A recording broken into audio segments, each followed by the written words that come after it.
मित्रांनो, मी ज्ञानेश्वर पायगन माऊली कृषी सेवा केंद्र सातपट्टा. आज दिनांक 26 मे 2026.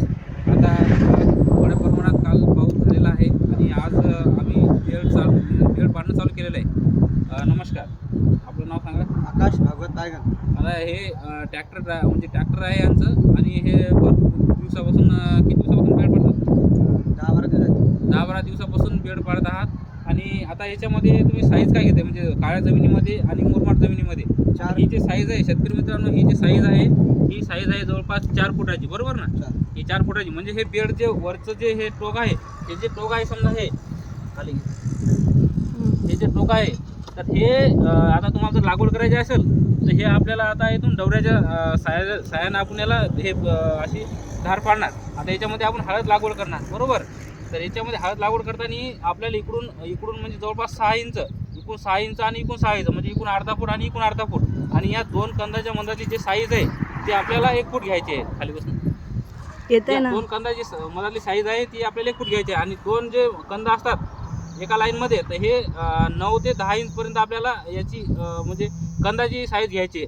शेतकरी मित्रांनो, या पद्धतीनं तुम्ही 4-4.5चं बेड घेऊ शकता. वरची जी साईज आहे 2-2.25 फूट आली पाहिजे. म्हणजे आपल्याला मधातलं जे अंतर आहे ते 1 फुटाचं अंतर दोन्ही सऱ्यामध्ये, आणि एका कंदामध्ये 9 ते 10 इंच आपल्याला अंतर घ्यायचं आहे. या पद्धतीनं बेड पाडायचं आहे. आणि हे जे बेड आहे, तर या बेडमध्ये उंची घ्यायचं नाही. उंची घेतल्यामुळे काय होते की उंची घेणार डबल तुम्ही पाडण्याची प्रोसेस झालेली आहे. आणि याच्यामध्ये आपल्याला बेसोल डोसचं थोडं नियोजन करायचं आहे. बेसोल डोसमध्ये ज्याने पण शेणखत टाकले नाही किंवा शेणखत टाकल्या वेळेस 80 ते 90% कुजणे डिकंपोज होणे महत्त्वाचं असते. ते जर डिकंपोज नाही झाला आणि आपण ओलं शेणखत टाकलं तर ते पाणी धरून राहते. त्याच्यामुळं कंदसड आणि हुमणी अळीचा जास्त 100% प्रादुर्भाव होतो. त्यासाठी आपल्याला कुजलेलं शेणखत वापरायचं आहे. ज्या शेतकऱ्यांनी शेणखत नाही वापरलं त्याच्यासाठी एक ऑप्शन आहे, ओरिजिनो सेंद्रिय खत आहे. त्याच्यामध्ये शेतकरी मित्रांनो, या पद्धतीने तुम्हाला सरळ बेड पाडणारा ड्रायव्हर पाहिजे. कारण सरळ जर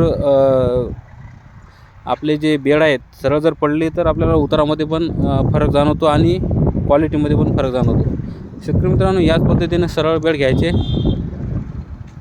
हे बघा, आपण इकडं 1 एकरचे बेड पाडले आणि पलीकडे 1.25 एकरचे बेड पाडले. असे आपली 2.5-3 एकर आहे.